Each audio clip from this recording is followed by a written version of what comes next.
Hola folks, how are you doing? Welcome to Football Digest. As always, my name is Nyaassh, and here we get to eat, sleep, sip football and then repeat. And as usual, on a day like this, we get to do a preview of the game week that is going to be happening this weekend. Game week 12 is going to be a very interesting one. It's going to be the last one before we go to the international break. So it's like some 2 mild weeks where we're going to be watching international football. Then we go back to club football. So whatever happens here, I know the game's being played over the next 3 days. It's going to be very important for each and every club. So we're going to be digesting that. I'm going to be looking at it solo today. I was supposed to do this with someone, but, it did not happen. But, it's all right. So I'm going to be taking you through what to look forward to this weekend, okay? Game week 12 starts on Friday. That is tomorrow. We have bottom of the table clash, and it's bottom of the table literally. Like these two teams, they are holding it down at the bottom like really good or really badly if you look at it that way. That is Norwich versus Watford. They are the two bottom most teams in the Premier League right now. They are having very bad run of form. As in for these two, it doesn't get worse than this. And now it's just going to be like an opportunity for the two teams now to try and get back to winning ways. I can't recall the last time Norwich won. I can't. Well, I can say the same for Watford because, this season Watford haven't tasted a win at all. So it's going to be you can almost call it a relegation battle. And of course, these games are always fiery like crazy. So Itaco, another interesting one. We're going to be looking to see if guys like Timu Puki can start imposing themselves. They have been terrible, for 6-8 game weeks now. So it's going to be an interesting game. It's going to be going down on Friday at 11 o'clock. If I was to predict this one, I would say both teams would score. If I was to go for a winner, I would say Norwich, basically just because they're playing at home. But again, it's going to be an interesting game. I expect to see a couple of goals here, and these teams trying to, these teams the way they have been poor, they get the feeling like if you are told we're going to win, it's against a team that has been poor like us. So they are both going to go for it, and that is what makes this game super interesting. Then on Saturday we have, 6 games. The first one kicks off at 3:30. It's a London derby. Actually, I think a West London between Chelsea and Crystal Palace. It's going to be very interesting. This one, of course, we know Chelsea have been brilliant. They have been banging in goals and, getting wins after wins. We also what they did the Champions League. Was it yesterday or was it on Tuesday? I think it was on Tuesday. We also what they did. They really seem like a decent side. And, of course, against Crystal Palace, a team that, again, they are top 10 in the Premier League. They're actually top 7. They are 6th in the Premier League. They are doing good. They lost to Leicester City. Before that, they had taken a draw from Aston. So they're going to be feeling like this another chance. But playing at Stamford Bridge, I don't fancy their chances. I hope they are going to stop Chelsea because, Chelsea have been, getting out of hand now. So I'm going to be hoping for a Chelsea loss here. But realistically speaking, I don't think Chelsea is going to take a nail. I think they might just win this one. But then again, it's a derby. They're always quite unpredictable. You can never say for sure what's going to happen. You can only hope this one. And if I was to predict, I would say a 2-1 win for Chelsea. A 2-1 win, 3-2, kind of that. 1 goal difference between the two. Then we have 4 games going down at 6 o'clock. The first one, or one of the games, is between Burnley and West Ham United. Two teams that have had a very poor run of form in the last couple of games. Burnley, I think the last time they won is like 4 game weeks ago. West Ham, it's like the last time they won was game week 6, I think, when they beat Man United. Since then, they have never won a game. They are losing leads at home. They are drawing. They are taking L's at home also. Last weekend, they lost against Newcastle 3-2. A game that was crazy. I did not expect anything like that. So, against a Burnley side that is very solid defensively, can they break them down? That's going to be the biggest question. Also, Burnley, it's another team that has been it has not been very good. Their results have been poor, to say the least. I don't think they have won in the last 4 games. They got beat last weekend comfortably by Sheffield United. So they're going to be looking to getting themselves back to winning ways. So another interesting game. I would say both teams would score because, West Ham has the capability of scoring. And so does Burnley. But if there has to be a winner, I think Burnley is going to win it. They seem like a more solid side, more solid side. Another game at 6 o'clock is between Newcastle and Bournemouth. Two teams that you'd say have mixed reactions. Bournemouth is top half of the Premier League. Newcastle is bottom half of the Premier League. Newcastle are in a good spirits right now after they beat West Ham United 3-2, but they still conceded 2 goals in the last dying minutes against a Bournemouth side that is feeling really confident after beating Man United.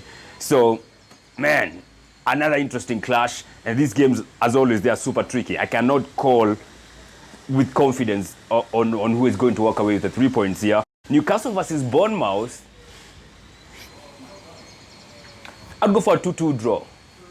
2-2 draw. Then we have Southampton versus Everton. Southampton has been terrible. Jesus Christ. You know, Liverside's Norwich and Watford. The other team that is right there in the middle of that shit is Southampton. They have been terrible this season. Playing at home against an Everton side that drew against Tottenham on Sunday. And of course, we all know the horrific injury that Andre Gomez suffered. So it's going to impact their performance. I don't know. I think if Everton are really serious about getting back to winning ways, they should and they need to win this one. But can they do it against a Southampton side that is playing at home? Man. Iningumu. But for me, if I was to pick a winner here, I think Everton is going to win it. I think it's going to win it. If they don't, then they are in deep shit. If they don't, they're in deep shit. Of course, Everton are in deep shit already because I think they are, 15th in the Premier League? They are really poor right now. So it's going to be another tricky game for them, and we're going to be looking forward to see what is going to happen here. Tottenham versus Sheffield, this is going to be a cracker. This is going to be a cracker. Tottenham playing at home. This is the last one of the last games being played at 6 o'clock. Tottenham versus Sheffield. Sheffield, they are feeling buoyed by the fact that they are They are 7th in the Premier League. They beat Burnley 3-0 against a Tottenham side that is playing at home and is 11th in the Premier League. I mean, they're going to be feeling like they have a chance here. But if you saw how Tottenham performed in the UEFA Champions League, then you get the feeling maybe they are starting to pick up. Can they pick up against a very defensive Sheffield United and very solid moving backwards and even moving forwards? They have these guys, these centre backs who are overlapping. Now, in EPL, tunajuanga tu ya overlapping fullbacks, but when you have overlapping fullbacks and centre backs, shit, that's a whole different ball game. So, an interesting game here. However, I think Tottenham is going to win it. I think Tottenham is going to win this one, maybe 2-1 or 3-1. I think they have the capability of beating Sheffield United. Leicester City versus Aston is the last game being played on Saturday at 8:30. And this, for everyone else, well, of course, as an Arsenal fan personally, my back has already been broken. The straw that broke the camel's back for me has already happened. I am done with Unai Emery. Like, I've had enough of him. He has not made us a different side. I was very patient with the dude, but clearly he's not even helping his case out. He just can't bring out a decent performance from these guys. And it's getting from bad to worse. I think we're already at worse. Now we're heading to worst. So if you don't fire him, definitely we'll be going to worst very fast. And I honestly don't think we can get anything away at Leicester City. Leicester City at King Power Stadium, they have beaten us twice. 2 seasons in a row we have lost at King Power Stadium. I don't see how we are going to do differently this time around, that you're going to nick anything from that stadium. So a very different ball game, a very different side. Leicester City are a side that is seriously pushing for top 4. Arsenal, a side that is seriously not seeming like they want to get in top 4, thanks to, of course, the coach. So crazy. It's going to be a crazy game, this one. I would not, for me, even if Arsenal won or even if Arsenal drew, which is hard to imagine Arsenal drawing at King Power, because zile vitu Vardy atatufanyia. So it's hard to imagine Arsenal drawing or taking anything at King Power Stadium. But if we do, I don't think that should be enough reason for Unai Emery to still remain at the job. I think it's quite clear he's not the right guy for the job. He cannot take us forward. So regardless of the result that is going to happen on Saturday at 8:30, he should go home. He should go home. It's another story on who should replace him. I think once we get to the international break, because after this game you're going to the international break, I think I'll have a sit down with an Arsenal fan and just look at the possibilities of who would come as a coach and why not they should be the ones replacing Unai Emery. Because him going is not a matter of if, it should be now a matter of when. So we're going to be looking forward to seeing that. Of course, maybe you'll most likely see Ozil starting. He did not play yesterday. We're going to be looking to see if we can now finally see Aubameyang, Lacazette and Pepe and Ozil playing together. It's going to be interesting. Xhaka, I don't think he's going to feature. We should see more of Torreira and Guendouzi maybe. Genduzi kidogo naona ni kama ameanza kuchoka. I don't know why. I'm feeling like he's getting a little jaded, so maybe he needs some rest. But that's going to be a story for another day. So those are the games going down on Saturday. Then on Sunday, 10th of November. By the way, 9th of November is my birthday. So all these actions that's going to be happening, it's going to be happening on my birthday. So I have a bad feeling Arsenal is going to ruin my birthday. I have a bad feeling. I hope they don't. But, you know, I hope we don't lose at King Power. I'm really hoping. But I'm thinking we're going to lose. Crazy. It's like a concussion of mixed reactions there, or mixed feelings. Then on Sunday we have 3 games. The first one being played at 5. We have 2 games at 5 o'clock. The first one is Man United versus Brighton and Hove Albion. Brighton and Hove Albion are sitting above Man United in the Premier League. Let that one sink in first. Let it sink in. Brighton wako juu ya Man U. Now I was seeing some stat, and I think I shared this with was it Mike or someone who had a sit down with. Brighton and Hove Albion, before game week 11, they are among the top 5 teams with the most passes in the Premier League. Brighton and Hove Albion last weekend they beat Norwich City 2-0. So against the Man United side that seriously need to get back to winning ways. I think this is the time that Brighton and Hove Albion are going to start taking L's. Unfortunately, I don't see like they'll get anything from United at Old Trafford. If they do, that is just going to absolutely confirm without a shadow of a doubt Man United are shit this season. So anything less than a Man United win, I'll be absolutely shocked. They'll be getting guys like Anthony Martial back. Rashford is back. Who else is back for them? Wan-Bissaka is back. Luke Shaw is not yet back. So they're going to be having to put up with Ashley Young, who is always a pleasure to watch because he always fucks up. I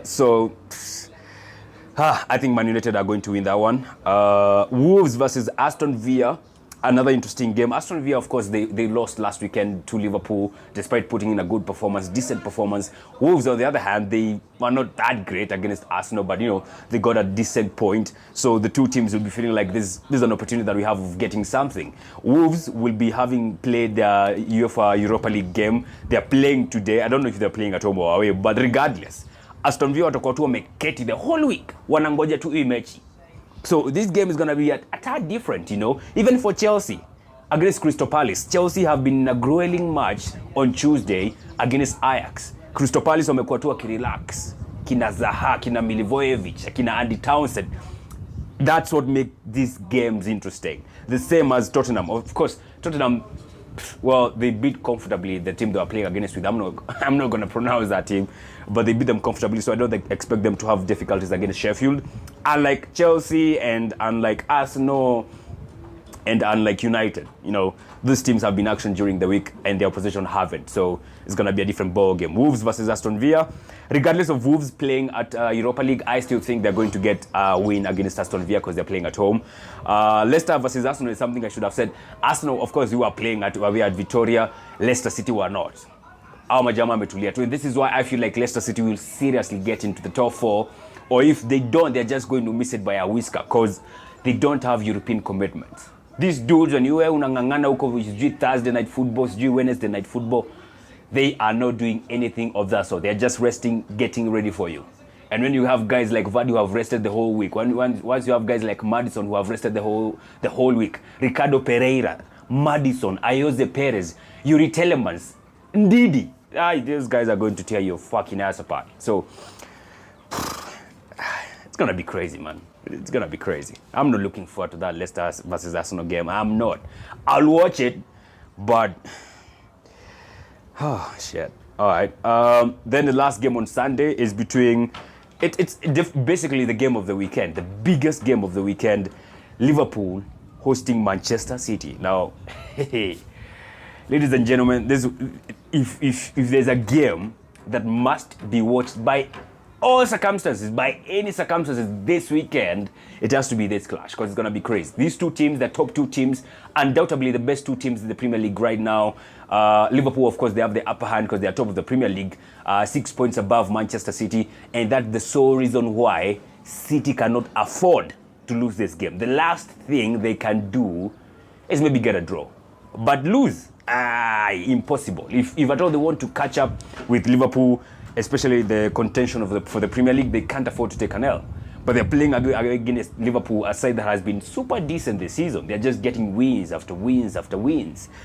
City, on the other hand, they have one frailty, and that is their defense. They don't have a super partnership at the back. So, City are still having a makeshift centre-back partnership between Fernandinho and Stones, and sometimes Otamendi.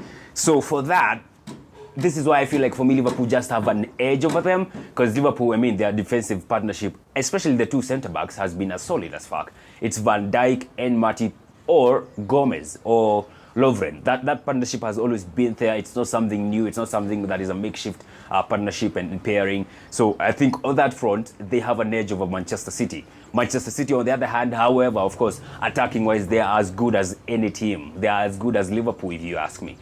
You can say Mo Salah, Mane, Firmino, anyone will come and give you Aguero, Sterling, and Bernardo Silva, or who is this guy? Riyad Mahrez, still as dangerous as any other side. So attacking-wise, the two teams are fantastic. In the midfield, the two teams are fantastic. The only difference now, and this is why I think this game will be lost or won for Manchester City, is their defensive partnership. Like I've said, Fernandinho is not a centre-back. Every now and then, you may be a defensive DM, you may be a DM, and then play as a centre-back, yes. But sometimes the DM, when you always jump out and you forget that you are the centre-back. And of course, if it does happen like that against teams like Liverpool, hey, Chief, Umeisha, you're done. So a different ball game, crazy game. City have to win this one. Liverpool get the feeling like, all right, we are 6 points above you guys. Maybe you can even squeeze a draw. I mean, after this international break. So, or they can just, go for it and just give some serious spanking to Manchester City. So this game is going to be interesting. It's definitely a game that must be watched. If there has to be a winner, I would say, I think Liverpool would win it.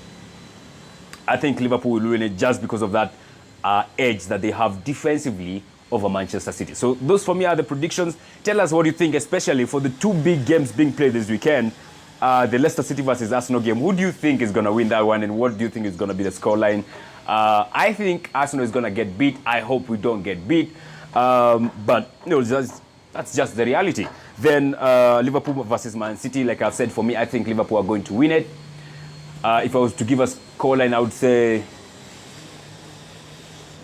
3-2 or 2-1.